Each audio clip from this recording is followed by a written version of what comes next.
Bonjour à tous, bienvenue pour ce bulletin spécial numéro 3 de Veille stratégique. Bulletin donc consacré à la présentation des forces armées des États-Unis, après avoir abordé l'année dernière les forces armées chinoises et indiennes, et puis pour nos amis abonnés Patreon, les forces armées iraniennes à la fin de l'année 2024. Nous voici donc de retour pour un bulletin spécial pour l'armée qui aujourd'hui encore est présentée comme étant la meilleure, sinon l'une des meilleures armées du monde au service donc de l'hyperpuissance américaine et dont on nous rebat les oreilles quant à ses forces et ses faiblesses. Alors plutôt ses forces que ses faiblesses, il faut le souligner.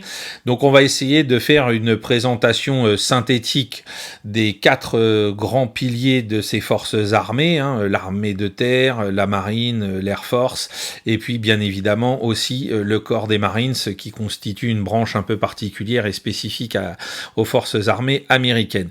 Voilà, et donc tout ça, par rapport à ce que vous avez pu entendre sur différents canaux, c'est accompagné d'articles de presse. Alors vous avez eu un article sur Patreon pour présenter le corps des Marines et ses réformes. Vous avez un article qui est libre d'accès sur le Diplomate Média pour ce qui concerne donc l'armée de terre elle-même, et puis dans la revue Géopolitique profonde pour les numéros d'avril et mai, vous aurez successivement des articles de présentation plus approfondis de la marine et de l'air force, parce qu'il y a besoin vraiment d'insister, je dirais presque lourdement, pour que vous ayez en main tous les éléments techniques et comptables pour comprendre les réformes qui sont en cours, le poids et le coût de ces réformes et surtout les délais dans lesquels elles doivent se dérouler par rapport à des agendas politiques où on nous annonce sans arrêt que demain les États-Unis vont s'en prendre militairement à la Chine. Vous allez voir, c'est beaucoup plus compliqué que ça. Alors, les considérations générales, donc les États-Unis comme la France sont donc avec à la tête de leurs armées, le chef de l'État, le président des États-Unis est aussi le commandant en chef. C'est un des noms dont on affuble le président des États-Unis assez souvent. Alors l'armée américaine, enfin les forces armées américaines, parce que quand je vais dire l'armée américaine, c'est pas simplement l'armée de terre, c'est l'ensemble des forces armées américaines, ont une tendance à travers l'histoire, c'est d'avoir des effectifs qui peuvent être très impressionnants, tant sur le plan humain que matériel, en cas de conflit. Ça a été notamment bien sûr le cas pendant la Seconde Guerre mondiale, où les États-Unis en plus de ça servaient, comme on le disait à l'époque, d'arsenal des démocraties grâce à leur industrie qui était absolument phénoménale. Mais en temps de paix, on a généralement des armées qui sont rétrécies, avec en plus depuis la fin de la guerre du Vietnam au milieu des années 70, la fin de la conscription. L'armée américaine a été une des premières armée occidentale a passé à la professionnalisation après l'armée britannique de mémoire, et donc aujourd'hui on a donc nous on a fait ça à la fin des années 90 en France. On a une armée de professionnels qui, depuis en plus la fin de la guerre froide, a été largement réduite en termes d'effectifs, en termes de moyens, parce que, comme on l'a souvent entendu répéter ces derniers mois, tous les pays occidentaux vivaient sur les dividendes de la paix, et c'est pas l'engagement de l'armée américaine dans la guerre contre le terrorisme qui a radicalement et profondément modifié cette structure. C'est une tendance qu'on retrouve tout au long de l'histoire américaine, puisque vous le savez, moi je suis aussi spécialisé en tant qu'historien sur la guerre de sécession. Pendant la guerre de sécession, les armées du Nord comme du Sud avaient mobilisé des centaines de milliers de soldats, et puis alors qu'avant la guerre, l'armée américaine comptait à peine 16 000 soldats professionnels. Et après la guerre de sécession, on a eu à nouveau une baisse très importante des effectifs. On l'avait constaté au sortir de la Seconde Guerre mondiale, ce qui avait d'ailleurs posé des problèmes dès 1950 quand il a fallu engager l'armée américaine en Corée. Donc aujourd'hui, on est dans un moment d'entre-deux, c'est-à-dire que la guerre contre le terrorisme qui a commencé donc avec le 11 septembre n'est pas vraiment complètement achevé, mais on va dire que ce qui reste, c'est des queues de comète, et le déploiement des troupes américaines pour lutter contre le terrorisme est aujourd'hui très limité, et la question qui se pose avant même que la guerre en Ukraine s'intensifie avec l'engagement des forces russes en 2022, eh bien l'armée américaine était déjà en train de repenser son avenir avec comme objectif d'être capable de contrer deux adversaires simultanément, d'un côté la Russie bien évidemment, et puis de l'autre la Chine. Et donc la guerre en Ukraine n'a fait qu'accentuer les réflexions, qu'accentuer les choix stratégiques en termes de programme d'armement pour maintenant, alors je parle de l'armée telle qu'elle est et telle que les programmes sont dessinés jusqu'à l'arrivée de Donald Trump au pouvoir, parce qu'il est trop tôt pour encore clairement dessiner les contours de toute réforme éventuelle que voudrait ajouter Trump ou ôter Trump de celles qui sont déjà engagées. Je le précise aussi dès le départ. Alors, cette phase de transition, elle a coûté très cher, parce que dans toute la partie qui va depuis le début de ce siècle jusqu'à aujourd'hui, on a eu des lancements de programmes qui étaient axés sur l'hypertechnologie, avec des programmes donc pharaoniques dont on ne cesse de parler, notamment avec le F-35, et pour un résultat final qui paraît bien insuffisant par rapport aux investissements colossaux qui ont largement dépassé les programmations militaires initiales, les programmations budgétaires initiales. On a eu le Zumwalt aussi au niveau des bâtiments de surface, et donc aujourd'hui on est en plein milieu de cette réflexion et de cette réorganisation sur laquelle pèse bien évidemment tout ce qui se passe en Ukraine. Il faut bien sûr souligner que les États-Unis sont une puissance nucléaire. Les estimations quant au nombre de têtes nucléaires dont ils disposent s'élèvent à 3700 têtes, c'est les chiffres de ce début d'année. Certains diront 3700 et plus, mais bon voilà l'ordre de grandeur. Pour comparaison, les mêmes instituts d'évaluation donne à l'arsenal russe à 5580 têtes. Donc vous voyez qu'il y a une disparité en termes de nombre. Bon, de toute façon, on sait très bien que les deux arsenaux combinés pourraient oblitérer toute forme de vie sur Terre. Mais bon, tout ça, c'est bien évidemment des armes qui, on l'espère, ne sont pas censées servir demain matin sur le champ de bataille ou ailleurs. La grande nouveauté dans le domaine nucléaire américain qui a fait couler beaucoup d'encre en 2021-2022, c'est que les États-Unis ont modifié leur doctrine nucléaire pour se donner la possibilité de frapper les premiers. C'est-à-dire que pendant toute la guerre froide, on était sur l'idée de la riposte nucléaire à une attaque soviétique ou éventuellement chinoise, mais aujourd'hui, les Américains ont décidé que, étant donné les moyens conventionnels que pourrait avoir tel ou tel adversaire à sa disposition et qui pourrait porter préjudice aux intérêts vitaux des États-Unis sans qu'il emploie de l'arme nucléaire, eh bien, il s'autoriserait à frapper les premiers avec des armes nucléaires.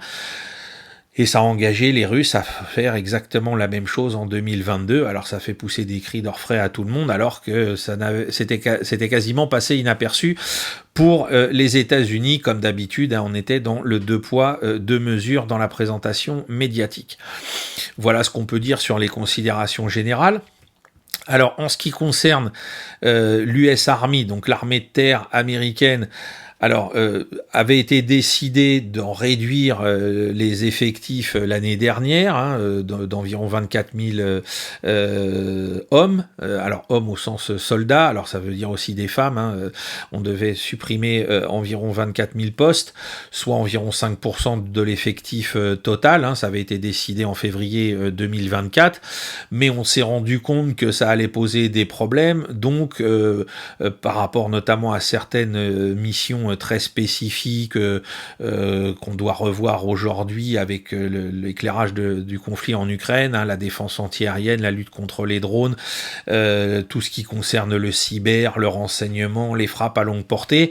Donc on est reparti sur l'idée d'ajouter environ 7500 soldats. Alors ça fait quand même au final un déficit d'environ 14 000 hommes. En plus de ça, on va aussi voir comment s'organise le déploiement à l'extérieur des frontières américaines de l'armée de terre, parce que je l'ai dit, elle a supporté donc pendant longtemps la guerre contre le terrorisme, que ce soit en Afghanistan, en Irak et un peu en Syrie. Aujourd'hui, l'idée c'est de réduire un peu ces moyens-là pour les reconcentrer ailleurs. En tout cas, c'est ce que promet Donald Trump. Donc il va falloir voir comment tout ça va s'articuler. On a aussi les gens qui ont été exclus de l'armée parce qu'ils ont refusé les injections Pfizer pendant la crise de la Covid, donc qui vont être, s'ils le souhaitent, réintégrés aux forces armées. Donc ça va aussi regonfler un petit peu les effectifs.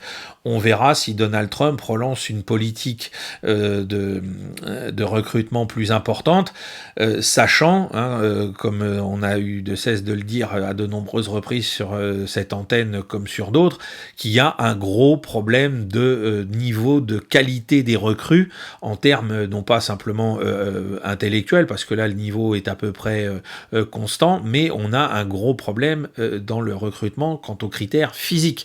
C'est-à-dire que la population américaine étant de plus en plus en mauvaise santé, de plus en plus jeune, eh bien il y a un déficit énorme en termes de recrutement, parce que on a par exemple pour l'année dernière, on estimait qu'il fallait atteindre environ 65 000 personnes de nouvelles recrues dans l'armée de terre, et on est à peine arrivé à 55 000 parce que on a des difficultés croissantes à avoir des gens qui sont en bonne santé.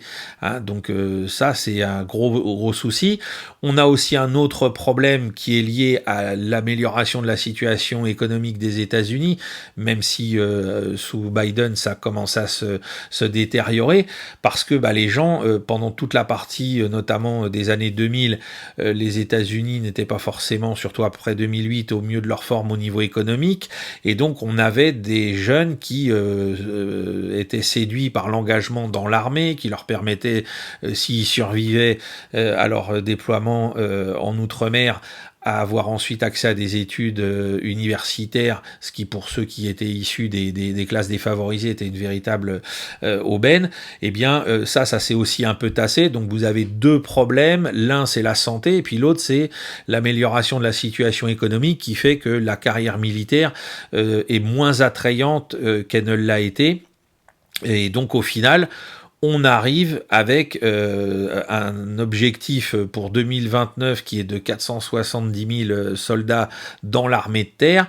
Et aujourd'hui, on n'a que 74% de ces 470 000 hommes qui est atteint.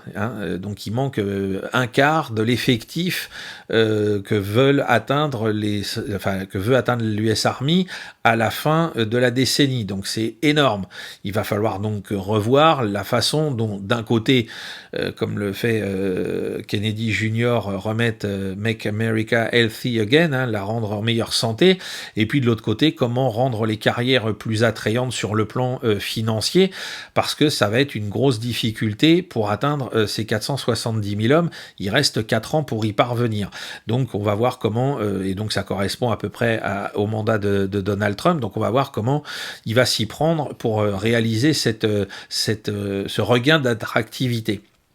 Alors à côté de ça, il y a un gros problème au sein de l'armée américaine qui a été souligné par la guerre contre le terrorisme au sein de l'armée de terre, c'est la structure des unités combattantes qui a été organisée autour des brigades de combat pendant quasiment toute le premier quart du 21e siècle. On est sorti de toute la lourdeur des forces déployées autrefois face au pacte de Varsovie, avec une structure militaire héritée directement des guerres mondiales, avec des corps d'armée, des divisions, etc. On avait jugé que tout ça était bien trop lourd à maintenir en place, et donc on était descendu à l'échelon de la brigade, plus facile à déployer, plus souple, plus légère, y compris en ce qui concerne le tonnage de déplacement de matériel et de logistique, ce qui pouvait s'entendre pour lutter effectivement dans des théâtres d'opération éloignés contre des forces asymétriques. Mais aujourd'hui, même dans ces situations-là, et notamment en Irak, on s'est rendu compte que c'était insuffisant et qu'il fallait retourner à l'échelon divisionnaire. Hein. Donc c'est une réflexion qui est transversale à toutes les armées de type occidental ou russe, hein, qu'il fallait revenir à l'échelle de commandement et de structuration des forces autour des divisions, bien sûr d'infanterie, de blindés traditionnels, et qu'on ne pouvait pas rester au niveau de la brigade, ce qui, donc pour l'US Army, nécessite des changements de structure en termes d'état-major, en termes de rapport interarmes au sein des unités, parce que les brigades de combat étaient faites pour intégrer des éléments de différentes armes, pour être un peu comme dans les Kampfgruppen allemands de la Seconde Guerre mondiale, avec quelques chars, de l'infanterie mécanisée, des appuis d'artillerie, de génie, etc. Donc là, en repassant à l'échelle de la division, il faut repenser ces structures et il faut aussi surtout développer des états-majors compétents pour pouvoir les diriger. Parce que ça aussi, ça a été l'un des écueils, notamment, donc je le disais, en Irak, dans la bataille notamment de Mossoul, c'est d'avoir les structures de commandement qui ont la dimension suffisante pour diriger des grandes quantités de combattants et de non-combattants et rendre efficace leur intervention sur le terrain. Donc ça, c'est une réflexion. Les Russes l'ont fait également, pardon. Les Britanniques, tout le monde est en train de repenser à l'idée de mettre en place à nouveau des divisions pour encadrer comme niveau pivot d'encadrement des forces armées de l'armée de terre.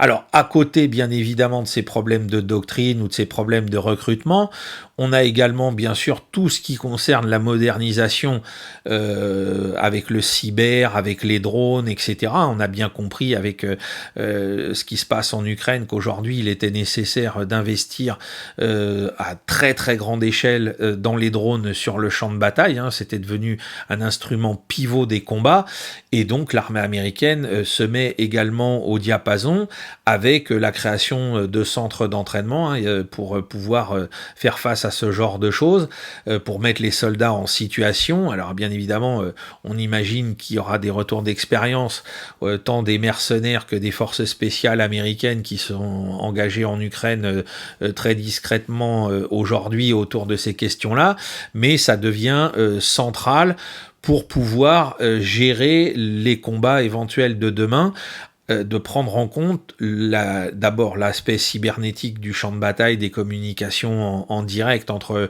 les combattants et leurs différents échelons de commandement, et de voir comment on s'acclimate en tant que fantassin, en tant que conducteur de blindés, à la présence permanente et à l'omniprésence des drones, tant d'observation que des drones de suicide, d'attaque, comment tout ça va se dimensionner pour que les forces armées américaines soient à la hauteur si demain elles devaient être engagées dans un combat de haute intensité comme celui auquel on assiste en Ukraine.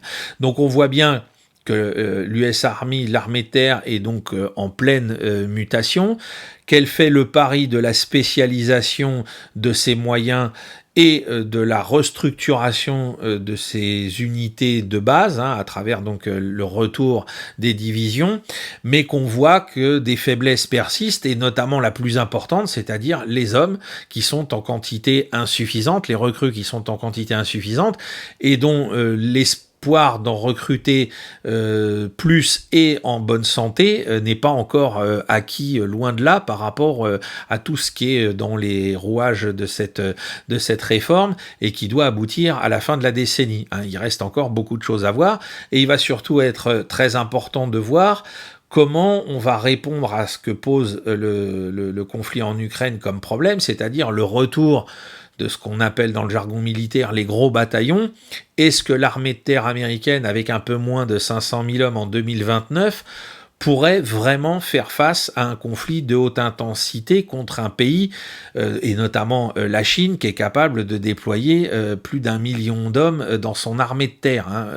Voilà les rapports de force dont il faut s'imprégner pour comprendre les difficultés, parce que l'hypertechnologie, une fois encore, ne fait pas tout, la maîtrise du cyber ne fait pas tout, Et même si demain l'armée américaine peut déployer des unités de dronistes en quantité, en qualité peut-être supérieure même à ce que peut faire l'armée russe aujourd'hui, il n'en restera pas moins que si elle devait, et j'insiste bien sur le conditionnel, s'affronter à la Chine, ce serait dans un rapport de force numérique brut qui serait défavorable.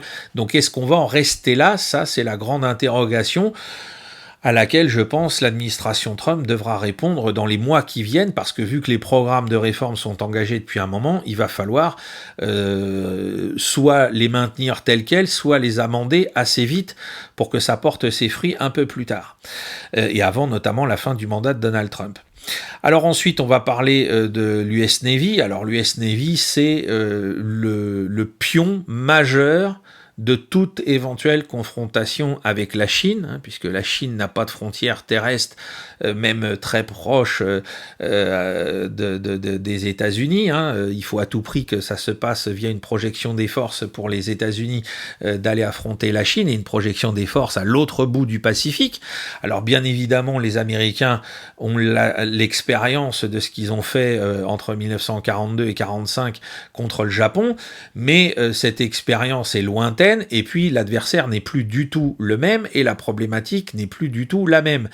Et on le sait tous, hein, en tant qu'historien militaire, il y a un élément des forces armées d'un État qui est le plus onéreux depuis toujours, hein, depuis que la guerre est la guerre, c'est la marine. C'est-à-dire que dès que vous commencez à lancer une marine de guerre qui doit être à la hauteur des ambitions politiques de votre État, vous devez avoir des budgets colossaux, voire infinis, ce qui est le cas des États-Unis grâce à leur capacité d'endettement avec le dollar, parce que ça coûte extrêmement cher, hein. Ça a été pour les États-Unis le pion de leur domination thalassocratique depuis la fin de la Seconde Guerre mondiale.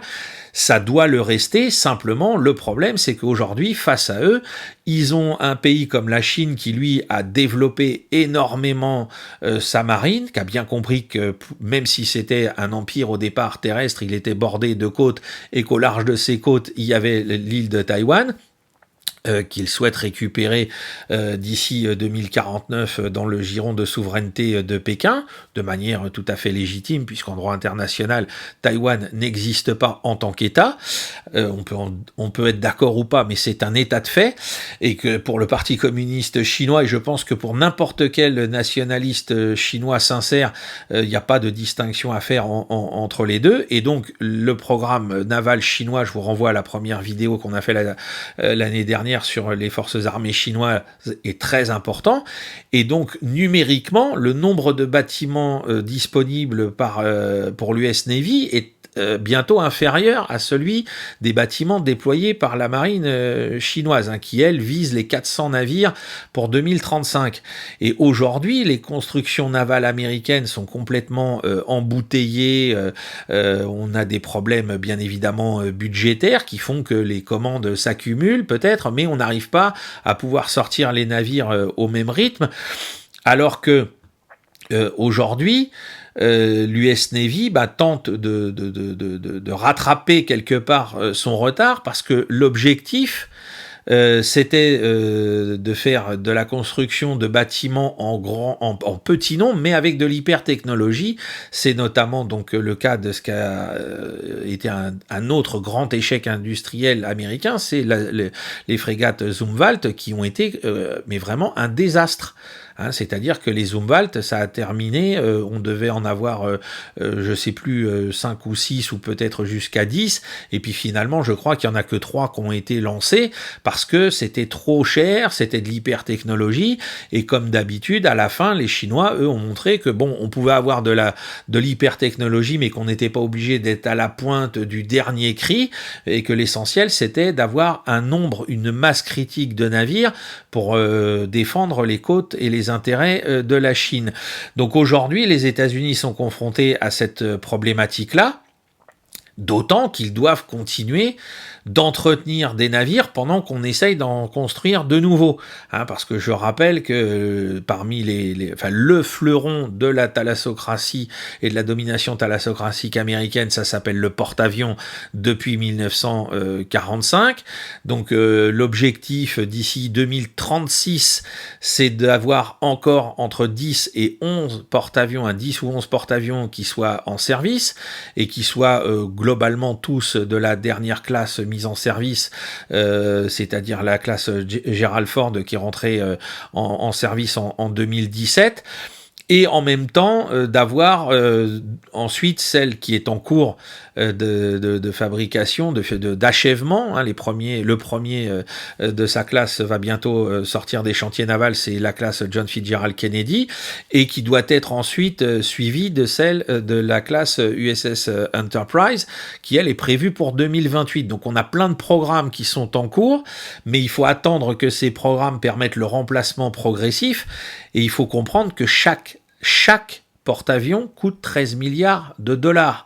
Donc on n'est pas sur des petits investissements, et on comprend que par rapport au budget des États-Unis, on fasse des choix qui ne permettent pas de réaliser tous les programmes tout de suite en claquant des doigts. Donc c'est une difficulté qui est très importante à prendre en compte, c'est le coût et l'arrivée au fur et à mesure des nouvelles unités par rapport au retrait de ceux qui sont encore en service aujourd'hui. Alors ça ne veut pas dire que ceux qui sont en service aujourd'hui ne seraient pas capables, bien évidemment, d'affronter la Chine, mais ça veut dire qu'ils ne sont pas au dernier standard de modernité et de technologie, ce qui n'est pas le cas des Chinois qui, eux, viennent de lancer des porte-aéronefs qui, eux, sont qui sont quasiment le fleuron technologique le plus avancé aujourd'hui, jusqu'à ce que le Kennedy soit lancé peut-être cette année, peut-être l'année prochaine, on verra précisément quand est-ce qu'on verra son lancement.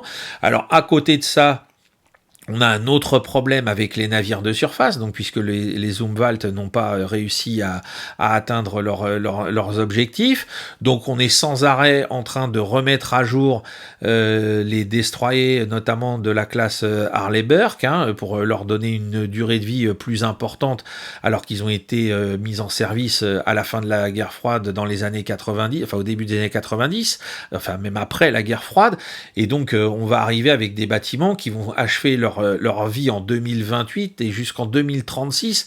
Donc pour certains, ils auront presque passé 50 ans sur les mers. Même si on n'arrête pas de les moderniser, ça fait quand même des bâtiments d'un certain âge, et pour la marine, c'est pas forcément ce qu'il y a de mieux, notamment l'usure des coques, etc. On préfère avoir des choses qui soient renouvelées un peu plus rapidement, sous la vingtaine d'années.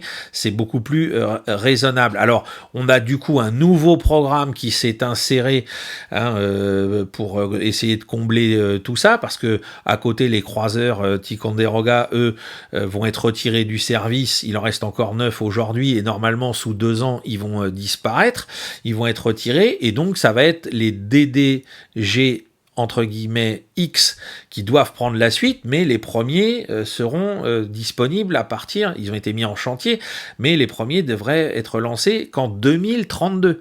Donc tout ça, ça fait quand même que la flotte des navires de surface d'importance, au-delà des porte-avions, reste assez limitée. Alors après 2033, avec l'arrivée des DDG-X, on aura peut-être une légère augmentation des effectifs, mais là encore, c'est les problèmes budgétaires qui viendront faire les arbitrages en cours de réforme, pourrait-on dire.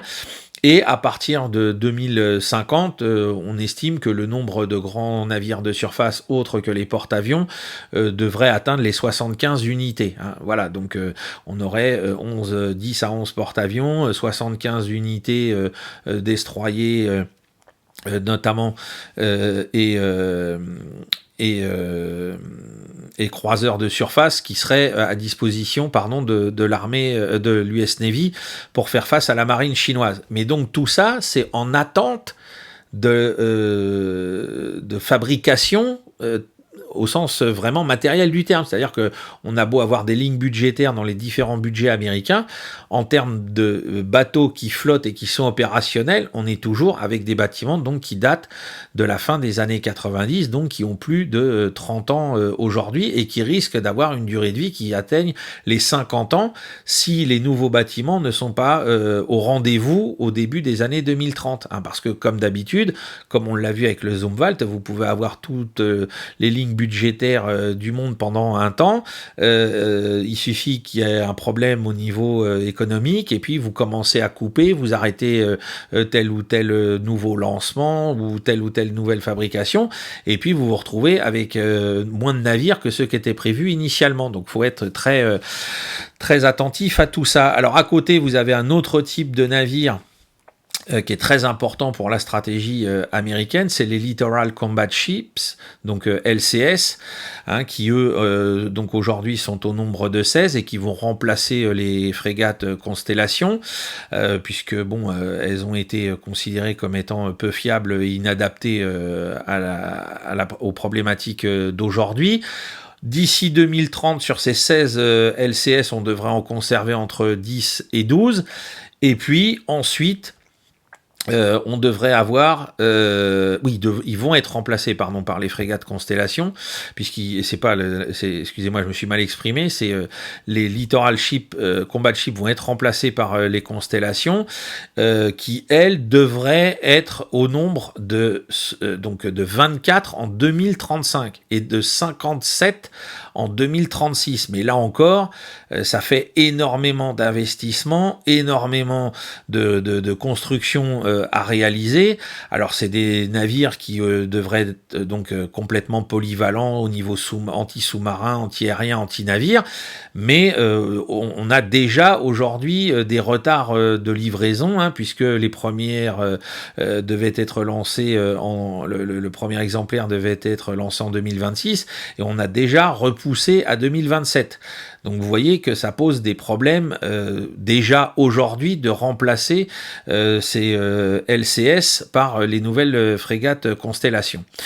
Donc ensuite, on a, et ça c'est très important, c'est coordonné avec le corps des Marines, on a les navires amphibies, parce que c'est bien beau d'aller projeter une marine de guerre au large de Taïwan s'il y avait une invasion de l'île par les Chinois, mais une fois que vous êtes là-bas, il faut aider l'armée de Taïwan à tenir l'île, ou même peut-être reconquérir l'île, et donc là il vous faut des navires de débarquement.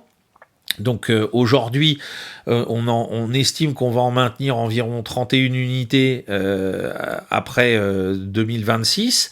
Donc c'est notamment des porte-aéronefs d'assaut de la classe Wasp et America, qui peuvent emporter donc des hélicoptères et puis des F-35B avec donc le système de décollage vertical, de telle sorte à ce que on puisse avoir vraiment une projection de force, hein, c'est l'équivalent de nos Mistral pour la Marine nationale, une projection de force rapprochée pour attaquer les côtes et défaire toutes les résistances possibles que pourrait opposer notamment l'armée populaire chinoise. Donc il y a aussi en parallèle une nouvelle classe de navires de débarquement qui doit arriver pour remplacer ces bâtiments-là, hein, c'est les LSM, Landing Ship Medium, et eux, ils sont prévus pour atteindre les 35 unités d'ici 2043. Hein, et les achats commencent seulement à partir de cette année à une cadence de 2 ou 3 par an à partir de 2027. Donc vous voyez, encore une fois, on est dans des projections et on n'est pas du tout dans quelque chose de ferme et définitif. Hein. Aujourd'hui, en ce qui concerne donc les classes WASP et America, on est dans des programmes pour leur permettre d'accentuer leur durée de vie en attendant que ces LSM soient enfin disponibles, en sachant que pour maintenir en vie, entre guillemets, hein, pour maintenir le niveau de modernité des WASP et des America, on est sur quelque chose qui est du niveau du milliard de dollars par unité. C'est faramineux. Donc on comprend qu'il y ait des équilibres et des choix budgétaires qui sont cruciaux pour moderniser la flotte dans tous ces domaines, hein, que ce soit donc là les navires de débarquement, que ce soit les navires de surface, ou que ce soit les navires comme les LCS. Il y a des choix budgétaires et des arbitrages à faire. Alors même si on a ouvert des lignes de compte pour faire des modifications ou les moderniser ou en construire de nouveaux, eh bien pour le moment il n'y a pas de nouveaux navires sortis des chantiers navals par rapport à tous ces projets-là. Alors ensuite, l'autre élément de projection des forces que propose l'US Navy grâce au porte-avions, c'est bien évidemment tout ce qui est aéronaval. Donc aujourd'hui, on est sur les F-18 Super Hornet, hein, donc là, on est sur des avions qui vont rester encore en service jusqu'en 2035, qui doivent ensuite être remplacés par les chasseurs de nouvelle génération. Donc là, vous avez vu passer récemment l'information selon laquelle ce serait un avion, c'est le F-47, hein, par rapport à un clin d'œil à Donald Trump, avec une déclinaison aéronavale. Faudra voir ce que ça donne, parce que là, on est vraiment dans les prémices de ce type de projet. Hein. Les chasseurs de nouvelle génération, les F/A XX, eux, sont prévus pour arriver vers 2030, pas avant. Donc là encore, faut faire avec l'existant. Hein. Donc l'existant, aujourd'hui, c'est un F-35C avec des capacités supplémentaires et donc on est aujourd'hui avec 50 unités et ça passerait à 100 unités d'ici la fin de la décennie. Mais il faudra voir là encore si tous ces projets-là aboutissent et que les chiffres annoncés sont au rendez-vous. J'ai envie de vous dire, on se reparle dans 5 ans et on verra ce qu'il en est en faisant une mise à jour. Alors à côté de ça, la marine investit également dans les drones, hein, puisque là on a bien compris, alors même si en Ukraine on a vu beaucoup les drones sur le champ de bataille terrestre, on a vu aussi les drones à l'œuvre en ce qui concerne le domaine naval brut, hein, des navires sans pilote pour servir de navires kamikazes pour attaquer des unités plus importantes, mais on a aussi des drones à partir des porte-aéronefs ou des porte-avions, hein, c'est-à-dire que c'est des petits avions sans pilote qui décollent à partir des porte-avions ou des porte-aéronefs. Et donc là, les Américains introduisent le drone MQ-25, c'est Stingray, depuis l'année dernière, et qui permet donc d'accroître la portée des chasseurs. Hein. Donc là, on est vraiment sur quelque chose de très intéressant et de très novateur, hein, puisque là, on dit que la portée des chasseurs avait été augmentée jusqu'à quasiment 1000 nautiques grâce à ces drones. Donc c'est vraiment un atout supplémentaire. Il faudra voir au niveau d'un engagement plus opérationnel ce que ça donne en termes d'efficacité. Ensuite, on a l'autre grand pendant stratégique que déploie l'US Navy, hein, c'est tout ce qui concerne les sous-marins. Alors comme d'habitude, vous avez deux classes de sous-marins, les sous-marins nucléaires d'attaque qui sont censés faire la chasse aux sous-marins nucléaires lanceurs d'engins de l'adversaire. Donc aujourd'hui, les sous-marins nucléaires d'attaque devraient atteindre les 50 exemplaires à la fin, 50 unités à la fin de la décennie. Et puis, donc, après, on a les sous-marins nucléaires lanceurs d'engins, donc de la classe Columbia. En ce qui concerne les sous-marins nucléaires d'attaque, on est avec la nouvelle classe Virginia, hein, qui va remplacer les Los Angeles. Et donc pour les sous-marins nucléaires lanceurs d'engins, ça va être les Columbia qui vont remplacer les Ohio. Et tout ça doit se terminer à partir des années 2030. Donc on va voir là encore si les 5 années qui viennent et les choix budgétaires de Donald Trump iront dans ce sens-là ou pas, ou s'il y aura encore des modifications qui seront apportées. On a également tout ce qui est drone, donc cette fois-ci sous-marin, hein, avec notamment les Tritons pour la surveillance maritime ou les Orca pour les missions sous-marines. Donc là, on verra également, parce que pour le moment, des drones sous-marins, il y a des suspicions sur l'emploi d'un drone sous-marin dans l'attaque du pont de Kerch par les Ukrainiens en octobre 2022, en plus de l'explosion du camion sur le tablier du pont, mais ça reste à vérifier. Donc il faudra voir aussi aussi comment ce genre de nouveaux engins se mettent en ordre de marche sur des opérations en immersion de combat, et j'ai envie de dire, en immersion complète et au combat. À côté de ça, il y a un programme qui va être probablement et assurément abandonné, qui était en cours, c'est le passage de l'US Navy à la transition écologique. Il y avait un plan Climate Action 2030 qui prévoyait de réduire la consommation de carburant en général, que ce soit par les navires eux-mêmes ou par tout ce qui était aviation embarquée, drone ou pas. Aujourd'hui, je pense qu'avec Donald Trump, ça va être un des programmes qui va être sacrifié à l'avenir. Je pense qu'on va pas avoir de plan écologique pour l'US Navy demain matin, parce que ça va pas du tout dans la politique générale de Donald Trump. Donc on voit bien qu'on est sur une flotte qui va garder des composantes très traditionnelles, les porte-avions, les sous-marins de différents types, sous-marins nucléaires d'attaque, sous-marins nucléaires lanceurs d'engins, pour continuer d'avoir cette force de projection planétaire. Maintenant, reste à savoir si tous les programmes concernant les bâtiments de surface classiques, frégates, destroyers, on va avoir un aboutissement des des nouveaux programmes de modernisation, et notamment le DDGX. Est-ce que ça va arriver à terme ou pas? Est-ce que les Américains auront les moyens financiers d'en mettre suffisamment en chantier et de les lancer, ou est-ce qu'on va se retrouver avec un rapport déficitaire permanent entre la flotte chinoise et la flotte américaine, qui posera donc de plus en plus la question de la faisabilité d'une confrontation armée entre les deux pays autour de la problématique de Taïwan ou du contrôle de certaines îles ou de certaines voies maritimes en mer de Chine du Sud, puisque ça aussi c'est un des points de discorde entre les deux États qui pour le moment se règlent sans confrontation, mais qui pourraient, en plus de Taïwan ou à la place de Taïwan, devenir un casus belli. Alors, pour terminer le volet entre guillemets naval, on va parler du corps des Marines, puisque c'est le bras armé.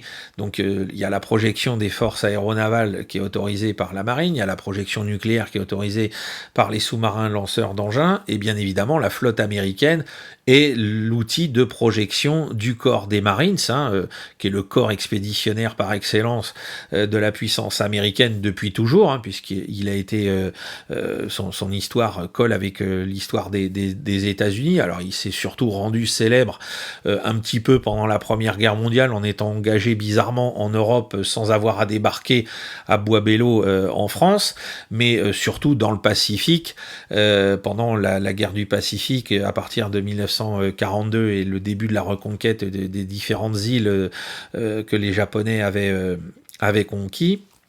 Et donc aujourd'hui, ça reste le fleuron de la projection de force américaine au niveau planétaire, pour prendre le contrôle de territoire, et pas simplement pour projeter des forces de bombardement ou ce genre de choses, mais là de vraiment s'installer sur place.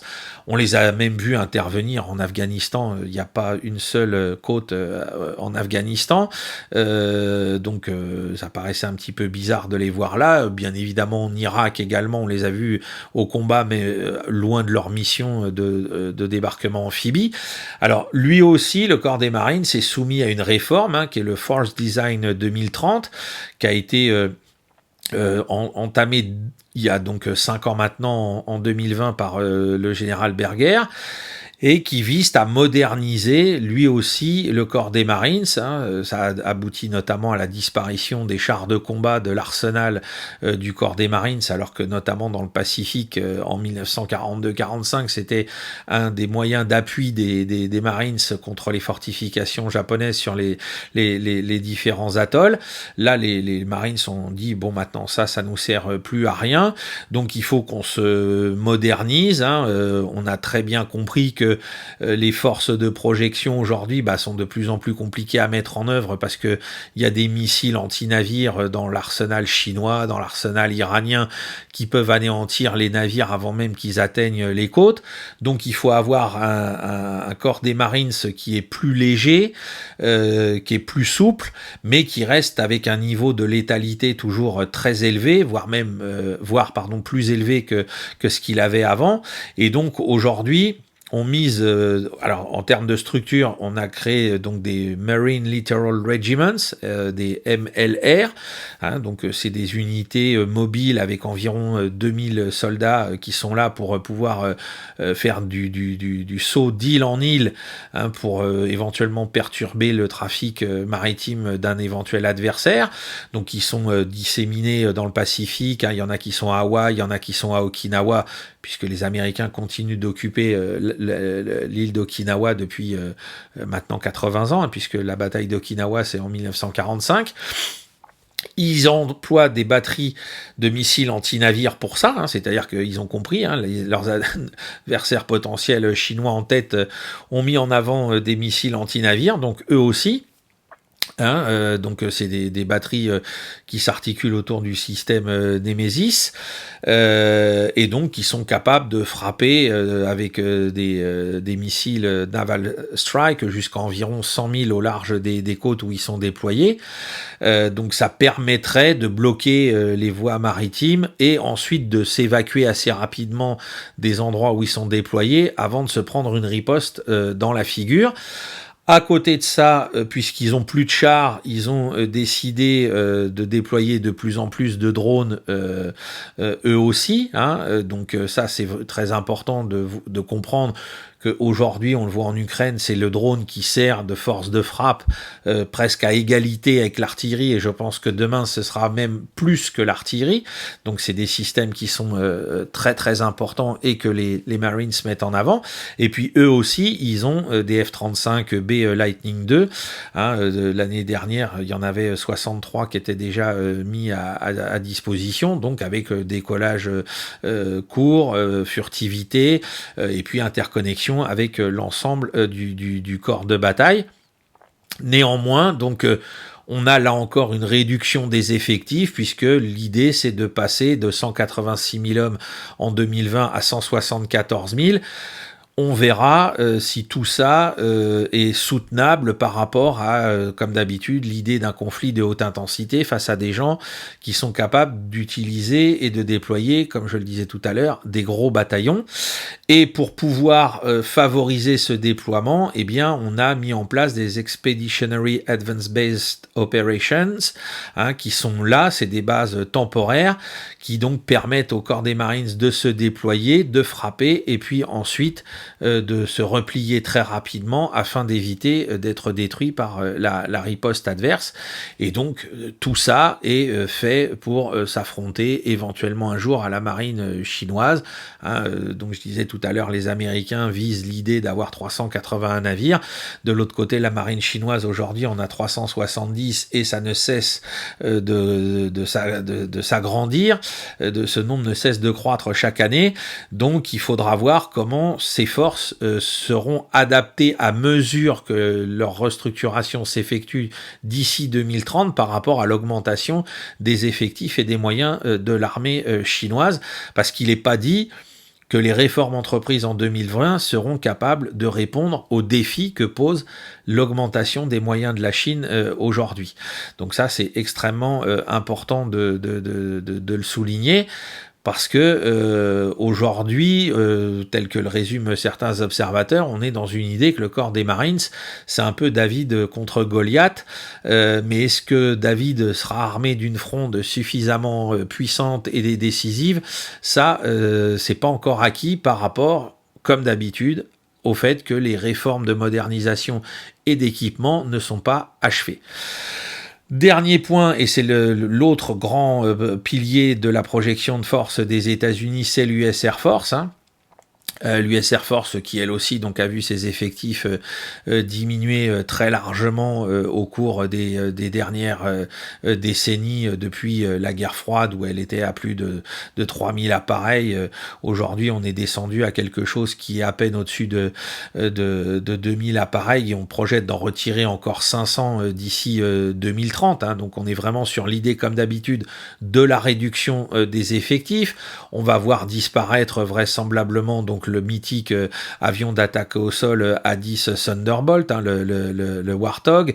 On va voir aussi disparaître les derniers F-15 qui sont donc avec le remplacement potentiel, avec l'avion de nouvelle génération, le NGAD, et bien sûr le F-35 dans toutes ses versions. On va voir donc ce fameux F-47 dans combien de temps il verra le jour, puisque là on vient de nous l'annoncer, mais je pense que si les premiers avions sont disponibles, puisque là le coût en milliards de dollars est absolument, le coût estimé est absolument faramineux. Je crois que l'autre jour on parlait de quelque chose comme 13 ou 14 milliards de dollars l'unité, enfin c'est monumental, parce qu'il serait complètement interconnecté au champ de il serait complètement interconnecté au champ de bataille. Il permettrait de diriger des drones, etc. Enfin bon, ce serait vraiment quelque chose de monumental. Et donc, pas de milliards, de millions de dollars. Et donc, ce serait quelque chose d'absolument phénoménal. Donc on verra si tout ça, encore une fois, au-delà des grandes annonces, au-delà des effets de manche, notamment là de Donald Trump, si tout ça finit par voir le jour, parce que aujourd'hui, tout ce qui est en cours, et notamment donc on a le B-21 qui est un bombardier furtif qui a été dévoilé il y a 3 ans pour remplacer les B-1 et les B-2. Aujourd'hui, on n'a que 6 prototypes qui sont sur la table. En ce qui concerne la formation des pilotes, il y a aussi du retard par rapport à l'arrivée d'un nouvel appareil, le T-7A Red Hawk. Donc on est là encore dans des problématiques. On a voulu réformer, on a voulu introduire des nouveaux matériels, mais ils sont pas encore là. Ou alors on a des problèmes de dépassement des budgets. Ça a été le cas aussi sur le remplaçant du ravitailleur KC-135, son successeur. Et le KC-46 Pegasus a rencontré plein de difficultés techniques et notamment avec sa perche de ravitaillement, donc ça pose quand même un gros problème. Donc il a fallu rallonger de 7 milliards de dollars les investissements sur cette question. Rappelons que c'est du Boeing qui est en pleine tourmente aujourd'hui. Ensuite, donc, on est obligé de revoir les structures de déploiement parce que depuis le 11 septembre, on s'est rendu compte que il fallait aujourd'hui faire une rotation importante des pilotes, des matériels pour assurer en permanence la maintenance et que ça demandait une organisation qui était extrêmement importante. Mais derrière, on a là aussi un problème d'effectifs. C'est-à-dire qu'aujourd'hui, on prévoit un déficit de plus de 1500 pilotes, que ce soit de la chasse, des bombardiers et compagnie, au sein de l'US Air Force. Donc c'est vraiment un gros problème, on l'a dit tout à l'heure pour l'US Army, qui touche toutes les forces armées américaines. Il y a un problème humain avant d'avoir un problème matériel, technique et financier qui vient gêner aussi la mise en œuvre de certaines réformes. Alors, comme d'habitude, en termes budgétaires, il y a toujours des bagarres pour savoir entre les 4 branches de l'armée, des forces armées américaines, qui va obtenir quoi pour ces réformes et pour ces achats de nouveaux matériels. Donc aujourd'hui, l'US Air Force, elle est plutôt avec des budgets qui vont vers la recherche de nouvelles technologies plutôt que vers l'acquisition de nouveaux matériels, puisque là, le nombre de nouveaux chasseurs, par exemple, est tombé à 48 pour l'année fiscale en cours, alors qu'on était à 72 il y a 5 ans. Aujourd'hui, donc voilà, le nouvel avion de nouvelle génération, on nous parle de 300 millions de dollars par unité. Voilà, je me suis trompé entre milliards et millions, c'est 300 millions de dollars par unité.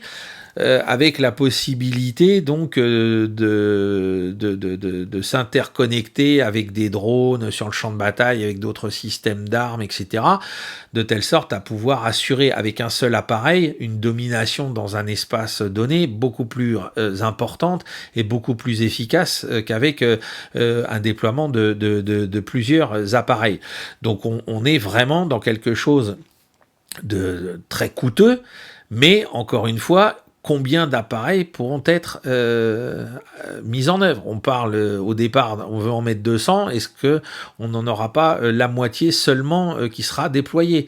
Alors que de l'autre côté, la Chine engage des dépenses jusqu'à presque là 300 milliards de dollars pour sa flotte de 3150 appareils. Alors ils sont pas tous du niveau d'un F-35, hein, bien évidemment, il y a quelques pièces qui mériteraient d'être au musée dans ce compte-là, mais quand même.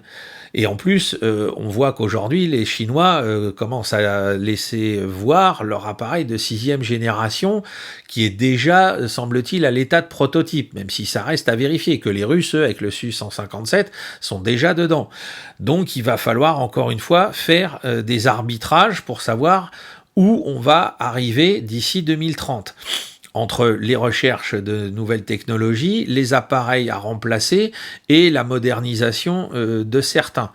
Voilà, alors et tout ça donc avec les problèmes de pénurie de pilotes dont je viens de parler, et puis la nécessité pour l'US Air Force de gérer également dans son budget une autre branche qui a été créée il n'y a pas très longtemps maintenant, il y a moins de 10 ans, qui est, oui c'est 2016 de mémoire, c'est la force spatiale, la Space Force, qui dépend donc de l'US Air Force et qui à elle seule par rapport donc aux problèmes de nouvelles technologies, de mise à jour, etc., par rapport aux problèmes des menaces orbitales auxquelles on pourra avoir affaire dans l'avenir, eh bien avale près de 30 milliards de dollars de budget. Donc c'est extrêmement coûteux tout ça. Donc on a au global des forces armées qui veulent se moderniser, qui ont des projets de modernisation, mais qui sont confrontés à des problèmes de 3 niveaux, un problème humain, un problème financier, et puis un problème de rapport à ce que font leurs adversaires aujourd'hui, et qui qui, à mon avis, va leur poser des difficultés à l'avenir, parce que leurs adversaires continuent de croire au nombre en même temps qu'à l'hypertechnologie, et pas simplement à l'hypertechnologie. Et l'idée de se replier uniquement sur l'hypertechnologie, on a bien vu avec le désastre notamment de l'engagement des chars de combat occidentaux en Ukraine, eh bien ça n'aboutit pas sur le champ de bataille. Donc il va falloir à un moment donné se poser la question de toutes ces réformes qui ont été entamées avant 2022, alors que l'armée chinoise et les forces armées chinoises continuaient de croître, de savoir si elles vont vraiment être adaptées. Alors, il y avait une volonté de réduire les effectifs en les spécialisant, mais néanmoins, on voit bien que même comme ça, il n'y a pas d'attractivité qui est suffisante, donc il va manquer du monde. On voit le problème de la santé des personnels qu'on voudrait recruter, enfin du pool de potentiel, du pool de recrues potentielles, qu'on pourrait recruter, qui n'est pas au niveau, et les arbitrages budgétaires qu'il va falloir faire, parce que même si Trump nous dit qu'il va redresser l'économie américaine, etc., les coûts sont absolument faramineux, même si on fait des unités un peu moins sophistiquées en plus grand nombre, est-ce que ce sera suffisant par rapport à la façon dont notamment la Chine est en capacité, encore aujourd'hui, d'augmenter l'effectif à la fois de son armée de terre, de sa marine et de ses forces aérospatiales. C'est le défi des forces armées américaines pour les 5 ans qui viennent, et je dirais surtout pour les 10 ans qui viennent. La conclusion géopolitique majeure de tous ces éléments et de cette présentation, c'est de dire qu'eh bien, contrairement à ce qu'on veut nous faire croire, une confrontation militaire armée de haute intensité entre les Chinois et les Américains pour les 10 ans qui viennent est tout à fait illusoire. C'est-à-dire que les Américains n'ont tout simplement pas encore, et peut-être ne les auront-ils pas, c'est ce que je laisse en suspens, les moyens de pouvoir mener ce genre de conflit demain, avec la Chine parce qu'ils ont pris un retard structurel qui finalement n'est plus rattrapable à l'heure qu'il est sans investir des moyens dont ils ne disposent plus sur le plan économique et financier. Voilà ce qu'on voulait vous dire.